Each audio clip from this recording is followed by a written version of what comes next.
अभिप्रेरणा किसे कहा जाता है? अभिप्रेरणा के बारे में हम बात करेंगे आज से रिव्यू में। तो अभिप्रेरणा का मतलब होता है मोटिवेशन। क्या होता है? जब हम किसी व्यक्ति को देखते हैं और वो बढ़िया काम करता है तो उसको देखकर हमको क्या मिलता है? अभिप्रेरणा मिलता है। तो ये जो अभिप्रेरणा है इसको विलियम मैकडूगल, अब इनका परिभाषा पढ़ेंगे। ये जो विलियम मैकडूगल है इन्होंने अभिप्रेरणा को कैसे परिभाषित किया? नॉर्मल अभिप्रेरणा तो आपने समझ गया। अभिप्रेरणा का मतलब क्या होता है? किसी को देखकर कोई चीज को सीखना। तो मैकडूगल ने बोलना है कि जो अभिप्रेरणा है यह शारीरिक और मानसिक, जब किसी को देखकर हमारे मन में शारीरिक और मानसिक दशा, किसी व्यक्ति के शारीरिक और मानसिक दशा को देखकर हम क्या हो जाते हैं? प्रभावित हो जाते हैं। तो इसे क्या कहते हैं? अभिप्रेरणा है। सही बात है ना? किसी व्यक्ति, जब कोई व्यक्ति बहुत अच्छा काम करता है, उसकी शारीरिक दशा अच्छी है, जैसे कोई धावक है, कोई दौड़ता है, तो उसको दौड़ते हुए देखकर हमको क्या लगता है? क्या मैं भी दौड़ लूंगा। किसी की मानसिक स्थिति बहुत अच्छी रहती है, किसी का मेंटल स्थिति अच्छा रहता है, कोई पढ़कर बड़ा अधिकारी बन जाता है, तो हम भी देखकर क्या सोचते हैं कि मेरी भी मानसिक स्थिति अच्छी, मैं भी ये काम कर लूँगा। इससे हमको क्या मिलता है? मोटिवेशनल मिलता है। फिर एक और मनोवैज्ञानिक है जिसका नाम है क्या? स्किनर। स्किनर ने क्या बोला है? स्किनर ने बोला है कि जो अभिप्रेरणा है वह एक प्रकार का राजमार्ग है। क्या बोला है? राजमार्ग मतलब अच्छा रास्ता। किसी भी व्यक्ति के अच्छे काम को देखकर हमको क्या होता है? मोटिवेशन होता है। मतलब जो अभिप्रेरणा है वो एक अच्छा राजमार्ग है। किसने कहा है? स्किनर ने कहा। तो आपको पहले ही जानना है कि दो तीन मनोवैज्ञानिक ने क्या डेफिनेशन दिया। फिर एक है मैकडोनाल्ड। ये मैकडोनाल्ड भी क्या है? एक मनोवैज्ञानिक है और अभिप्रेरणा को डिफाइन किया। मैकडोनाल्ड क्या बोला है? मैकडोनाल्ड बोलता है जो व्यक्ति के अंदर ऊर्जा रहता है। क्या रहता है? व्यक्ति के अंदर ऊर्जा रहता है, उसे देखकर हम क्या हो जाते हैं? प्रभावित हो जाता है। इसे क्या कहा जाता है? अभिप्रेरणा कहा जाता है। आप लोग बहुत सारे ऐसे पॉलिटिशियन का, नेताओं का भाषण सुनते हो, उसके भाषण को सुनकर हमको ऐसा लगने लग जाता है कि क्या बेहतरीन भाषण है, मोटिवेशन मिल रहा है। या फिर किसी स्पीकर का जो अच्छा बोलते हैं, उन स्पीकरों का आप जब वक्तव्य सुनते हो तो सुनने के बाद आपको क्या लगता है कि इसने इस स्पीकिंग से या फिर बोलने के तरीके से हमारे एनर्जी को दोगुना कर दिया होता है। तो ये तीन ऐसे मनोवैज्ञानिक हैं जिन्होंने क्या किया है? अभिप्रेरणा को डिफाइन किया। अब ये जो अभिप्रेरणा है ये कितने तरह का होता है? जानते हैं क्या? बताइए। बढ़िया। आंतरिक अभिप्रेरणा और बाह्य। आंतरिक अभिप्रेरणा किसको बोलेंगे और बाह्य किसको बोलेंगे? बताइए। देखो, आंतरिक अभिप्रेरणा उसको बोलेंगे जो जन्मजात है, जो जन्म से ही व्यक्ति के में होगा, उसको क्या बोलेंगे? आंतरिक अभिप्रेरणा। और बाह्य अभिप्रेरणा उसको बोलेंगे जो अर्जित किया होगा, जिसको हम क्या करते हैं? अर्जित करते हैं। अब आंतरिक अभिप्रेरणा में कौन आएगा? जैसे कि भूख हो गया, प्यास हो गया, आनंद हो गया, ये सारे आंतरिक अभिप्रेरणा में आता है। और बाह्य में क्या आएगा? बाह्य में क्या आएगा? हाँ, जैसे कोई पुरस्कार मिला, जैसे किसी को कोई सजा मिला, तो ये किस में आएगा? बाह्य में। क्लियर हो पा रहा? अभिप्रेरणा का क्या है? ये बोल सकते हो अभिप्रेरणा का अभिप्रेरक है। क्या है? अभिप्रेरणा के अभिप्रेरक कितने प्रकार के होते हैं? दो प्रकार के। एक को क्या कहा जाता है? आंतरिक, और एक को क्या कहा जाता है? उसके बाद एक व्यक्ति थे, ये रफ कर दो, कोई दिक्कत? एक व्यक्ति थे जिसका नाम था अब्राहम मैस्लो। नोट करना है, नोट करना है। मैं भेज दूँ, PDF आपको सेंड कर दूँ, ठीक है।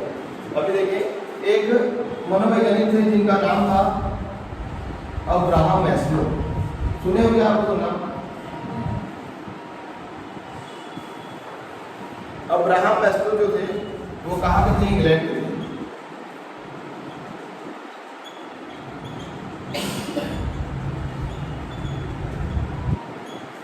ये जो अब्राहम मैस्लो जी थे ये कहाँ के थे? इंग्लैंड के थे, अर्थशास्त्री थे। इंग्लैंड के क्या थे? अर्थशास्त्री। इन्होंने अभिप्रेरणा के बारे में बहुत अध्ययन किया कि अभिप्रेरणा होता क्या है। तो ये जो अब्राहम मैस्लो है ना, इन्होंने क्या किया, अभिप्रेरणा का दो जो अभिपरक फिर से बताया। कितना अभिपरक बताया? वैसे ही जिसको इन्होंने नॉर्मल नाम दिया, एक का नाम दिया जन्मजात, एक का नाम दिया अर्जित। जैसे थोड़ा देर पहले हमने पढ़ा था आंतरिक और बाह्य। तो जन्मजात ने फिर से बोला कि जन्मजात में प्रेरणा क्या होता है? भूख होता है और प्यास होता है। भूख और प्यास जन्मजात है ना। और अर्जित किसको बोलते हैं? जैसे कि कोई चीज हम अर्जित करते हैं, धन अर्जित करते हैं, पद को अर्जित करते हैं, कुछ अच्छा काम करते थे वो क्या मिलता है? पुरस्कार मिलता है। और कुछ गलत काम करते हैं तो उसका क्या मिलता है? हमको सजा। तो ये जो दो तरह का अभिप्रेरक देने वाला व्यक्ति कौन है? क्या नाम है? अब्राहम। ये इंपॉर्टेंट है, एग्जाम में है। उसके बाद एक और नए व्यक्ति का नाम है थॉमसन। हमको जो भी चीज पढ़ना है वो मनोवैज्ञानिक के अनुसार ही पढ़ना है, नॉर्मल पढ़ने का कोई मतलब नहीं से नहीं। तो थॉमसन ने क्या कहा है? थॉमसन ने दो तरह का अभिप्रेरक कहा। कितने तरह का? दो।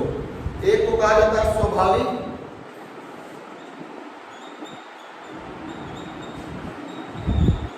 स्वाभाविक मतलब स्वभाव से जो उत्पन्न होता है, और दूसरे को कहा जाता है कृत्रिम, आर्टिफिशियल। अब कृत्रिम और स्वाभाविक अभिप्रेरक में क्या क्या है? स्वाभाविक क्या होगा? जब कोई व्यक्ति किसी काम को अपने आप ही कर लेता, उठना बैठना, उठना बैठना कैसी प्रक्रिया? स्वाभाविक प्रक्रिया। अपने आप व्यक्ति उठ लेता है, बैठ लेता है, खाता है, सो जाता है, ये कैसी प्रक्रिया है? स्वाभाविक प्रक्रिया। कृत्रिम किसको बोलेंगे? जैसे हाँ नहीं, कृत्रिम मतलब जब कोई कुछ अच्छा काम करेगा तो कृत्रिम हो ना, तो उसको क्या मिलेगा? पद मिलेगा। और क्या मिलेगा? प्रतिष्ठा मिलेगा।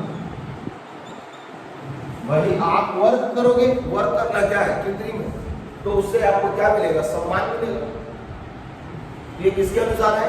थॉमसन के अनुसार। किसके प्रकार है? अभिप्रेरक के प्रकार।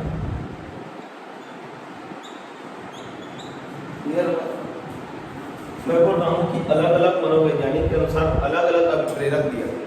जैसे कि अब्राहम मैस्लो ने दो अभिप्रेरक दिया, एक को कहते हैं क्या? जन्मजात, और दूसरे को क्या कहते हैं? अर्जित। थॉमसन ने दो अभिप्रेरक दिया, जिसमें पहले का नाम है स्वाभाविक और दूसरे का नाम है कृत्रिम। स्वाभाविक उत्प्रेरक किसको बोलेंगे? कोई व्यक्ति अपने आप उठ जाएगा, बैठने लगेगा, खाएगा, सोएगा। कृत्रिम किसको बोलेंगे? जब आप किसी भी क्षेत्र में अच्छा काम करोगे तो आपको क्या मिलेगा? प्रतिष्ठा मिलेगा, पद मिलेगा, सम्मान मिलेगा। तो कृत्रिम तो है ना, किसी भी काम को आप जब कर रहे हो और करने का आपको रिजल्ट मिल रहा है, वो क्या कह रहा है? जब तक आप वर्क नहीं करोगे तब तक आपको सम्मान मिलेगा? नहीं मिलेगा। ऐसा समझना, मतलब आप स्वाभाविक और कृत्रिम को ऐसे देख सकते हैं। फिर एक और मनोवैज्ञानिक है जिनका नाम है गैरिट। क्या नाम है? गैरिट। गैरिट ने 3 प्रकार का अभिप्रेरक बताया। कितने प्रकार का बताया? सुने हम? तो गैरिट ने क्या क्या 3 प्रकार का अभिप्रेरक बताया? एक को बोला है जैविक। क्या बोलेंगे? जैविक। जैविक को ही दैहिक कहा जाता है। क्या कहा जाता है? दैहिक। एक को कहते हैं मनोवैज्ञानिक। क्या बोलेंगे? मनोवैज्ञानिक। और एक को बोलते हैं सामाजिक। तो ये जो गैरिट है, इनके अनुसार 3 प्रकार का अभिप्रेरक होता है। अब सोच के देखिए कि जैविक में क्या आएगा, है ना? जीव बोले तो जीव क्या करता है? क्रोध। और क्या होता है उसमें? भय। और क्या हो सकता है जैविक में? क्रोध, भय, और जो किसी भी चीज को देखकर जो जैविक व्यक्ति रहता है उसको क्या होता है? आश्चर्य। तो ये तीन इसमें आता है जैविक का। मनोवैज्ञानिक में क्या है? मनोवैज्ञानिक में मूल प्रवृत्ति, मनोवैज्ञानिक को मूल प्रवृत्ति भी बोलते हैं। मूल प्रवृत्ति बोलते हैं। बताइए मनोवैज्ञानिक के मूल प्रवृत्ति में क्या है? पलायन करना सुने? जिज्ञासा सुने? ये सारे मूल प्रवृत्ति जो है वो गैजेट के अनुसार मनोवैज्ञानिक अभिप्रेरक है। और सामाजिक किसको बोलेंगे? सामाजिक अभिप्रेरक समाज से प्रेरणा मिलता है, जैसे कि सम्मान, दिल से दया, प्रेम, ये सारे सामाजिक अभिप्रेरक हैं। यहाँ तक क्लियर हो रहा है? क्लियर हो गया? अगर ये क्लियर हो गया तो मैं नेक्स्ट टॉपिक आपको बताऊंगा अभिप्रेरणा चक्र।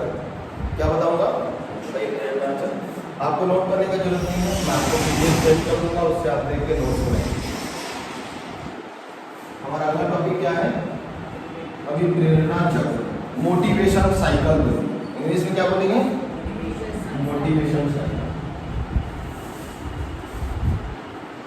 तो जो अभिप्रेरणा चक्र की बात करते हैं इसको क्या कहते हैं? Motivation cycle. जो अभिप्रेरणा चक्र है ना, इसके 3 सोपान होते हैं। सोपान मतलब क्या होता है? पद। ठीक, इसके 3 सोपान होते हैं।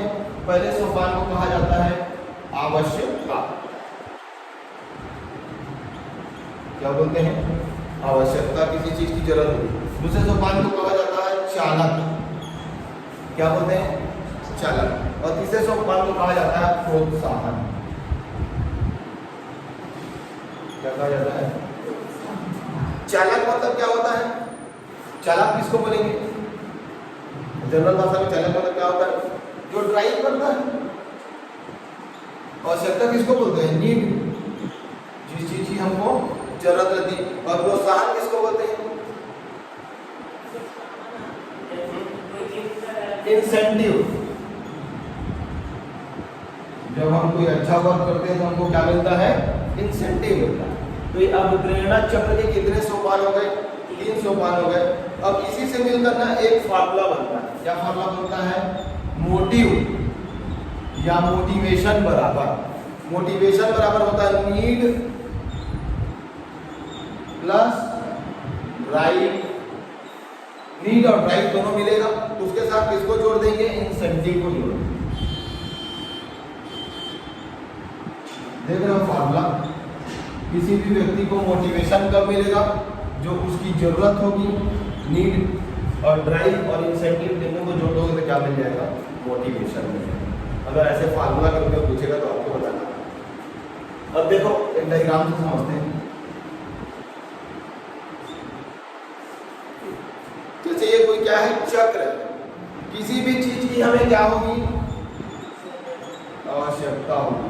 मान लीजिए मेरे को किसी चीज की आवश्यकता है कि कुछ काम है जिसकी वजह से मेरे को बिलासपुर जाना है, तो मैं क्या करूंगा? चालक बनूंगा। और जब मैं चालक बनूंगा, किसी चीज की जरूरत है तो मैं चालक बनूंगा। चालक बनूंगा तो उस काम को मैं करूंगा। और जब मैं काम को अच्छा कर लूंगा तो मेरे को क्या मिलेगा? प्रोत्साहन। इसी को मोटिवेशन चक्र कहते हैं। किसी काम की जो आपको आवश्यकता है, जिसके लिए आपने मेहनत किया, मेहनत करने से आपको क्या मिला? प्रोत्साहन। क्लियर हो रहा है? अब इसको हम डिफाइन कर लेते हैं तीनों को, समझ लेते हैं। आवश्यकता, जब कोई भी प्राणी को किसी चीज की कमी महसूस होती है। किसको? प्राणी, व्यक्ति को ही आवश्यकता होगी किसी चीज की। किसी भी प्राणी को जब किसी चीज का कमी महसूस होता है या तो अधिकता महसूस होता है, दो ही चीज तो होगा। या तो आपको किसी चीज की कमी होगी या तो किसी चीज की क्या होगी? अधिकता होगा। और ड्राइव क्या होता है? ड्राइव का मतलब जब हमको किसी भी चीज की आवश्यकता होती है तो हम उसमें क्या उत्पन्न करते हैं? तनाव उत्पन्न मान लिया कोई किसी चीज़ का मेरे को जरूरत है और वो चीज़ मेरे को नहीं मिल पा रहा है, तो मेरे मन में क्या आता है? तनाव आता है। तनाव आता है तो मैं उस चीज़ को क्या करने की कोशिश करता हूँ? सॉल्व करने की कोशिश करता हूँ। तो चालक इस चीज़ को सॉल्व करने की आवश्यकता को सॉल्यूशन करने का तरीका क्या कहलाता है? चालक है। अब प्रोत्साहन किसको बोलते हैं? जब आपके मन में ड्राइव उत्पन्न होगा, चालन उत्पन्न होगा, तो उसको समाप्त करने के लिए हम क्या करेंगे? कोई वस्तु बोलेंगे कि हमको कोई ड्राइव मिला है या चालक मिला है और मेरे को उसको समाप्त करना है, तो मैं उसके लिए क्या करूँगा? कुछ क्रिया करूँगा, है ना? मेहनत करूँगा, और मेहनत करूँगा तो क्या मिलेगा? रिजल्ट मिलेगा, और अच्छा रिजल्ट मिलेगा तो उसको हम क्या कहेंगे? प्रोत्साहन कहेंगे। जैसे कि हम लोग अभी शिक्षक भर्ती की तैयारी कर रहे हैं, है ना? सुबह से उठ के रोज CDP पढ़ रहे हैं, हिंदी ग्रामर पढ़ रहे हैं, इंग्लिश मेथोडोलॉजी पढ़ रहे हैं, आपका साइंस पढ़ रहे हैं, सोशल साइंस पढ़ रहे हैं। जिस दिन आपका रिजल्ट आएगा, जिस दिन आपका रिजल्ट आएगा और आप इस पद में सेलेक्ट हो जाएंगे, तो आपके टीचर्स और आपके पेरेंट्स आपको क्या करेंगे? तो आपको क्या की आवश्यकता थी? जिसके लिए आपने क्या किया? पढ़ाई की। आपको चालक मिला। चालक क्या? ड्राइव, मतलब चलाने वाला, मतलब आपके टीचर्स। और आपको जब रिजल्ट मिल गया तो क्या हुआ? प्रोत्साहन। इसी को क्या कहेंगे? हमें प्रेरणा चाहिए, है ना? बहुत इंटरेस्टिंग है। जब हमको किसी भी चीज़ की जरूरत पड़ती है तब तो हम सोचते हैं मार्केट में क्या चीज़ मेरे लायक है, और जब तक आवश्यकता नहीं रहता तब तक हम लोग प्रयास करते हैं नहीं। तो ये आपका प्रेरणा चक्र है, बड़े ध्यान से पढ़ना है। वो नीड में कमी और अधिकता दोनों है, तो अगर अधिकता है तो आवश्यकता है। देखो, अधिकता मतलब जब मेरे पास कोई चीज एक्सेस मात्रा में रहेगा तो मैं उसको क्या करूँगा? कोई चीज मेरे पास ज़्यादा है तो किसी ड्राइव के माध्यम से मैं उसको किसी दूसरे को दे दूंगा, नहीं दूंगा। कोई चीज़ अगर मेरे को लगेगा कि जैसे कोई मटका है, मटके में ज़रूरत से ज़्यादा पानी भरा गया है, तो हमको लगता है कि मटका से पानी गिर रहा है तो हम एक बर्तन को ला के टिका देते हैं, होता है ना? चलिए, तो एक चीज बता रहा हूं, जैसे भूख रूपी चालक। मान लीजिए आपको क्या लगा? तो भूख रूपी चालक को समाप्त करने के लिए हम क्या करते हैं? भोजन। सही बात है ना? जब किसी भी व्यक्ति को क्या लगता है? भूख लगता है, तो भूख को दूर करने के लिए वह क्या करने लगता है? भोजन करता है। ये एक एग्जाम्पल आप मान सकते। क्लियर है? ये अभी हमने पढ़ा अभिप्रेरणा का चक्र। अब पढ़ेंगे अभिप्रेरणा का सिद्धांत। क्या पढ़ेंगे? अभिप्रेरणा का सिद्धांत।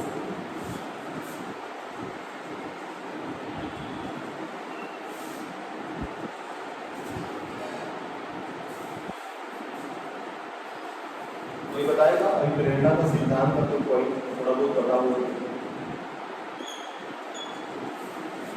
Principle of motivation, principle of motivation, तो इसके जो सिद्धांत है ना, उसको कहा जाता है मनोविश्लेषणात्मक सिद्धांत। क्या नाम है? अब प्रेरणा के सिद्धांत, पहला सिद्धांत आता है मनोविश्लेषणात्मक सिद्धांत। तो आपको पहले जानना है कि मनोविश्लेषणात्मक सिद्धांत किसने दिया है। क्वेश्चन आता है तो सिगमंड फ्रायड किसने दिया है? याद रखना, बहुत अच्छे से, इम्पोर्टेंट है, एग्जाम में कई बार आएगा। मनोविश्लेषणात्मक सिद्धांत किसने दिया? तो ये जो मनोविश्लेषणात्मक सिद्धांत है ये दो तरह का होता है। कितने तरह का? दो तरह का होता है। और ये जो मनोविश्लेषणात्मक सिद्धांत है इसको मूल प्रवृत्ति से भी रिलेशन देखा जाता है। इसे देखते हैं मूल प्रवृत्ति। ये दो प्रकार का होता है। एक बोलते हैं इरोज, क्या बोलते हैं? इरोज, और दूसरे को बोलते हैं हैबिटॉस। क्या बोलते हैं? अब इसको जैसे मैं आपको बताऊं, इरोज जो है ना, यह जन्म से संबंधित होता है। किससे संबंधित होता है? थैलेटॉस किससे संबंधित होता है? इरोज हमेशा कैसा होता है? सकारात्मक। कैसा होता है? और थैलेटॉस कैसा होता है? तो बस आपको इतना ही जानना है कि मनोविश्लेषणात्मक जो सिद्धांत है वो किसने दिया है? सिगमंड फ्रायड ने दिया है। और व्यक्ति में दो प्रकार की मूल प्रवृत्ति पाई जाती है। कितने प्रकार की? दो प्रकार की मूल प्रवृत्ति पाई जाती है। एक जो सही दिशा में कार्य करता है और एक जो गलत दिशा में कार्य करता है। तो दो प्रकार के मूल प्रयुक्तियों में एक को कहा जाता है इरोज और एक को क्या कहा जाता है, ये हो गया आपका कंप्लीट। दूसरे सिद्धांत को बोलते हैं उद्दीपक अनुक्रिया सिद्धांत। क्या बोलते हैं, उद्दीपक अनुक्रिया सिद्धांत। आप लोग बताओगे कोई उद्दीपक अनुक्रिया सिद्धांत क्या होता है? जैसे कोई व्यक्ति है और उसके द्वारा कुछ क्रिया अनुक्रिया होती है। सही बात है, ठीक है। तो ये जो उद्दीपक अनुक्रिया सिद्धांत है, इसको देने वाले कौन है, पहले आए। जैसे आपने कहा कि जब कोई व्यक्ति है किसी उद्दीपक को देखता है ना, और देखने के बाद वह उसके लिए क्या करता है, अनुक्रिया करता है। जब हम किसी चीज को देखते हैं, मान लीजिए मेरे को लगता है कि वो चीज बहुत प्यारा है, तो उसको देखने के बाद हम क्या करते हैं, प्रयास करते हैं। जब हम किसी मार्केट से गुजरते हैं तो किसी कपड़े दुकान का कपड़ा मेरे को बहुत अच्छा होता है ना, रास्ते से गुजरते रहते हैं, डब्बे में कपड़ा लगा होता है, तब फिर जब वो कपड़ा मेरे को बहुत अच्छा लगता है तो मैं घर में आकर क्या करता हूँ, विचार करता हूँ कि उस कपड़े को मैं कैसे ले सकूँ। तो क्या है, उद्दीपक, और उसके लिए मेरे द्वारा दिया गया अनुक्रिया। तो समझ में आया। जब कोई व्यक्ति के मन में यह प्रेरणा आता है कि मेरे को उस उद्दीपक जो चीज है उसको मेरे को क्या करना है, हासिल करना है, ठीक है। तो लेकिन जैसे कि अभी उद्दीपक अनुक्रिया का जो सिद्धांत है उसको स्किनर ने ऐसा बोला है। अगर आपको पूछेगा कि अधिगम, इसमें अधिगम में उद्दीपक अनुक्रिया का सिद्धांत किसने दिया, बोलेगा तो थाइनाइट है।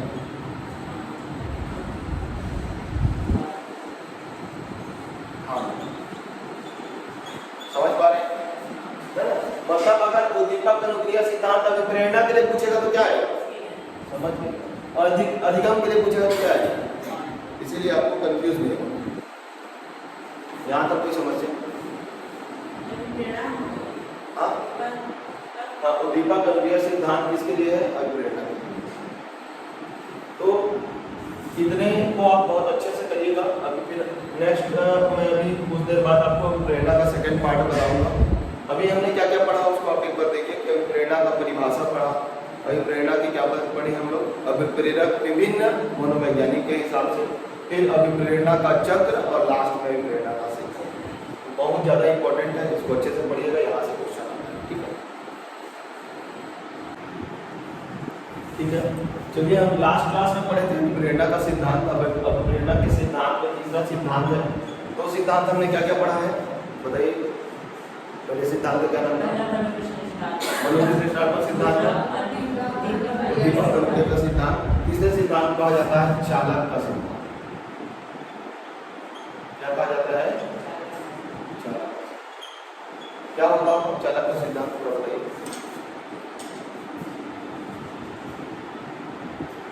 पहले कौन दिया है, तो क्लार्क लियोनार्ड। पहले तो जानना है कि चालक का सिद्धांत को किसने दिया, किसने दिया, क्लार्क लियोनार्ड ने। और इसके एक और साथी थे, वो इन दोनों ने मिलकर चालक का सिद्धांत दिया। चालक का सिद्धांत मतलब इस सिद्धांत के अनुसार कोई व्यक्ति जो रहता है वो चालक जितना अधिक करता है, जितना ज्यादा चालक या काम, चालक का मतलब ड्राइव, जितना ज्यादा काम करेगा उतना ही अधिक क्या मिलेगा, अभिप्रेरणा मिलेगा। अगर चालक ज्यादा है तो अभिप्रेरणा क्या होगा, ज्यादा होगा। और चालक अगर कम है तो अभिप्रेरणा क्या होगा, अगर इसी को हम कम करेंगे तो अभिप्रेरणा क्या होगा। बस यही है कि आप जितना मेहनत करोगे उतना क्या करेंगे, सफलता। इसको क्या कहते हैं, चालक का सिद्धांत कहते हैं। इनको बताने वाले कौन है, देने वाले कौन है, क्लार्क लियोनार्ड और हल। ठीक है, नेक्स्ट सिद्धांत है प्रोत्साहन का सिद्धांत। प्रोत्साहन का बताओ ये क्या, प्रोत्साहन का सिद्धांत किसने दिया है। ठीक है, उनको दिया है बोल्स व काउफमैन। बोल्स और काउफमैन टाइम नहीं कर क्या दिया है, प्रोत्साहन का सिद्धांत। प्रोत्साहन किसको बोलते हैं? देखो कोई व्यक्ति वो तब तक बहुत अच्छा काम करता रहता है जब तक उसको बहुत अच्छा लगता है, जब तक उसको बहुत अच्छा लगता है तब तक वो वर्क करते रहता है। लेकिन जिस दिन वो बहुत ज्यादा अच्छा वर्क कर लेता है उस दिन उसको क्या कर देते हैं, प्रोत्साहित। जैसे कि आप लोग रोज क्लास आ रहे हैं, किसी दिन ऐसा क्लास आओगे कि बोलोगे कि सर हमने CDP पूरा पढ़ लिया, मोटिवेशन का सिद्धांत पूरा पढ़ लिया सर, बाल विकास का सिद्धांत पूरा पढ़ लिया है, मनोविज्ञान का इतिहास पढ़ लिया है, संप्रत्यय सिद्धांत भी पढ़ लिया, सारे मनोवैज्ञानिक के सारे बुक का नाम मेरे को याद है। तो मैं आप लोग को क्या कर दूंगा, बोलूंगा कि देखो इसने पूरा पढ़ के आया। तो यही होता है प्रोत्साहन का सिद्धांत। और प्रोत्साहन के सिद्धांत दो तरह का होता है। एक, किसी भी व्यक्ति को प्रोत्साहित किया जाता है कैसे, धनात्मक, कि आप और अच्छा पढ़िए और अच्छा कीजिए। लेकिन अगर आप अच्छा नहीं करोगे तो मैं क्या बोलूंगा, ऋणात्मक हो जाएगा। मेरे मन में आपके क्या रहेगा, आपको प्रोत्साहित करने के बदले डिमोटिवेट बोलोगे कि हो गया हटाओ आप नहीं पढ़ सकते। ठीक है, इसको बोलते हैं क्या, प्रोत्साहन का सिद्धांत। और एक लास्ट सिद्धांत है जिसका नाम है उपलब्धि अभिप्रेरणा का सिद्धांत। उपलब्धि अभिप्रेरणा का सिद्धांत। पहले तो जानना है कि ये जो उपलब्धि अभिप्रेरणा का सिद्धांत है इसको किसने दिया है, बताइए। याद हो, सब जितने भी सिद्धांत को देने वाले लोगों से क्या बना लेना है, लिस्ट बना। लिस्ट बना के उसको बार बार पढ़ना तब बनेगा।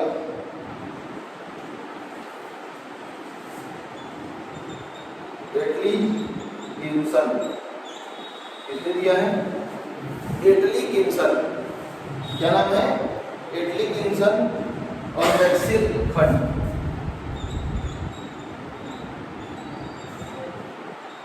बहुत डिफिकल्ट था, प्रैक्टिस करना पड़ेगा। अभी हम नॉर्मल एग्जाम में कि किसी प्रोत्साहन के सिद्धांत को किसने दिया तो बोल देंगे तो वही बहुत कठिन क्वेश्चन है। तो ये जो अभिप्रेरणा का जो सिद्धांत है, उपलब्धि अभिप्रेरणा का सिद्धांत, उपलब्धि किसको बोलेंगे, अचीवमेंट। अचीवमेंट मतलब जब कोई व्यक्ति किसी काम को बहुत ज़्यादा अच्छे तरीके से करता है, जैसा और किसी ने उस काम को ना किया हो तो उसको क्या कहते हैं, अचीवमेंट कहते हैं। जैसे कि कोई ओलंपिक में गोल्ड मेडल जीत जाता है, कोई किसी खेल में स्पोर्ट्स को जीत जाता है, तो उसको हम क्या कहते हैं, उसने यह अचीवमेंट हासिल किया है। ठीक है, अब छठवां सिद्धांत है, 5 सिद्धांत पढ़िए, एक बार रिवीजन कीजिए सिद्धांत का नाम को कम से कम।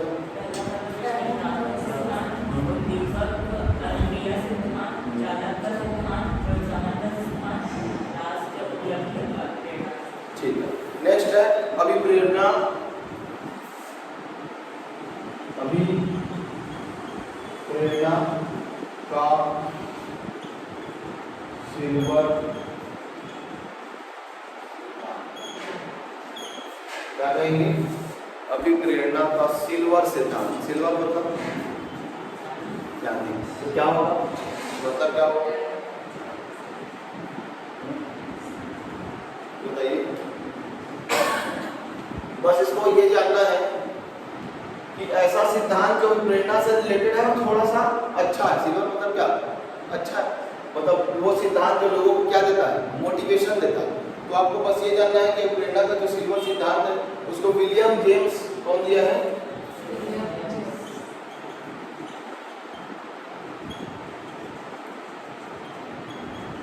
और इनके एक साथी हैं केचलर, क्या नाम है, इन्होंने क्या दिया है, अभिप्रेरणा का सिल्वर सिद्धांत। तो लगभग कितने सिद्धांत हो गए, 6 सिद्धांत, जिसको आपको अभिप्रेरणा में याद रखना है। अब जब सब 6 सिद्धांत आप याद रख लोगे तो आपका ये टॉपिक पूरा कंप्लीट है। तो हमने क्या क्या पढ़ा फिर से देख लीजिए। अभिप्रेरणा होता क्या है,